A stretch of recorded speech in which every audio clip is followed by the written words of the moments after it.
talk a little bit about the semiconductor tariff that you posted on True Social today. What is the timeline for that? And I believe it was Jameson Greer said today that those will not be negotiable.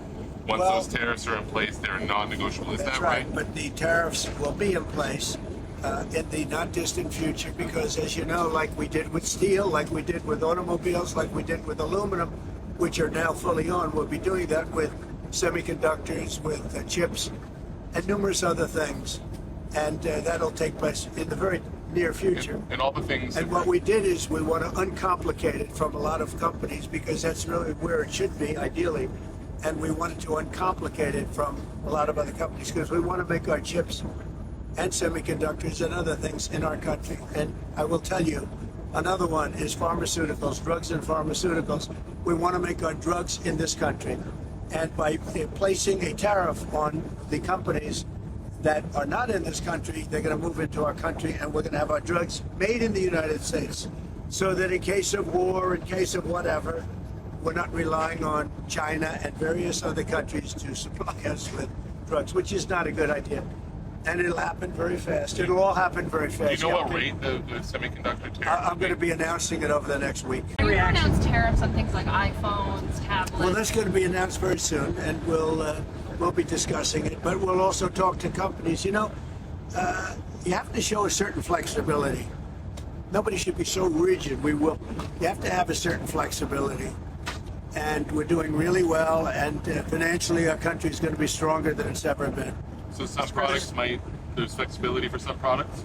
For some products, yeah, maybe. Can you say what kinds? No, I'll be announcing it in the not too distant future, but it's going to be separately announced. Mr. President, do you have any reaction to... Very much like if you look, automobiles, again, automobiles, we have a tariff. Nobody's complaining about it. Went through the process, we have the tariff.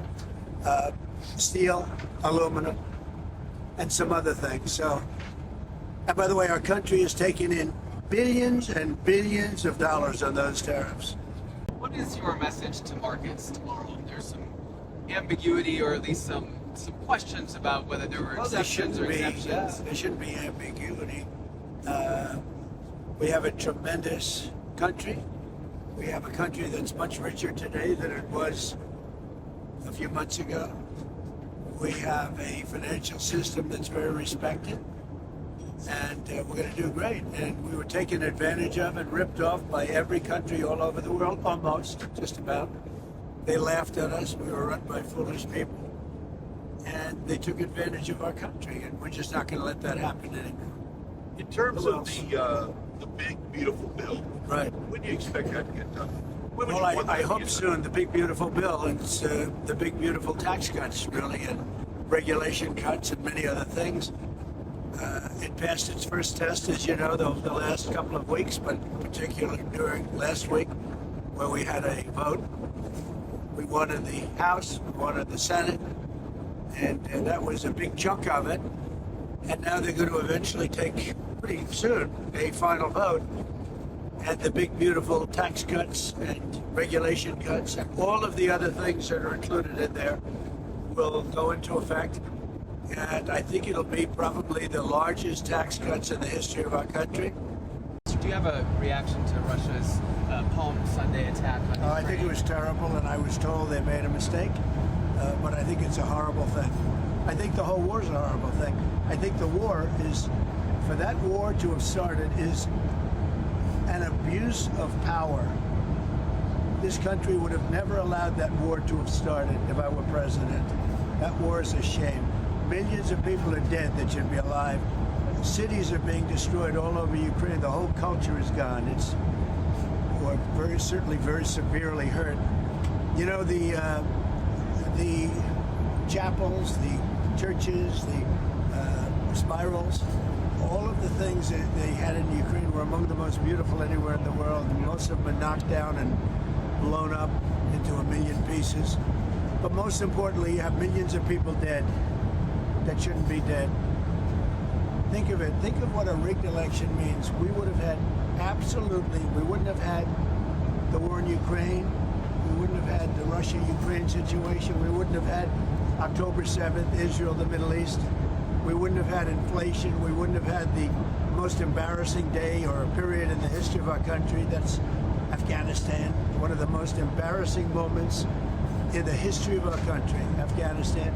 All of these things wouldn't have taken place. Think of it, we wouldn't have had inflation.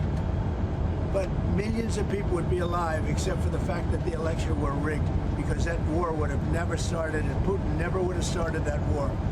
Okay, any other When questions? you say they made a mistake in the attack, you said they made you were told they made a mistake. Do you mean it was unintentional? They made a mistake. I believe it was. Look, you're going to ask them. This is Biden's war. This is not my war. I've been here for a very short period of time. This is a war that was under Biden. He gave him billions and billions of dollars.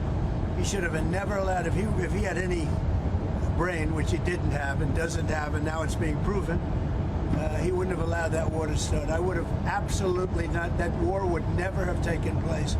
But remember this is Biden's war. I'm just trying to get it stopped so that we can save a lot of lives. They happen to be Ukrainian and Russian lives. But all I want to do is get it stopped. Back on Russia, Ukraine, resolving that war has taken a little longer than you predicted. Can you pinpoint the reasons why? It's a deeply seated war. And again, it's a war that people didn't expect would start. And in my administration, there was no chance that it would start. And it didn't, by the way. You know, I went 4 years and it didn't start. People say, oh, well, how do you know? Well, I know because I went 4 years and it didn't start.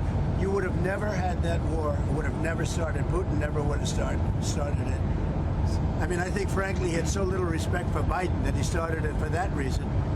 And obviously, he didn't get along very well with Zelensky or anybody else. And now you have millions of dead people.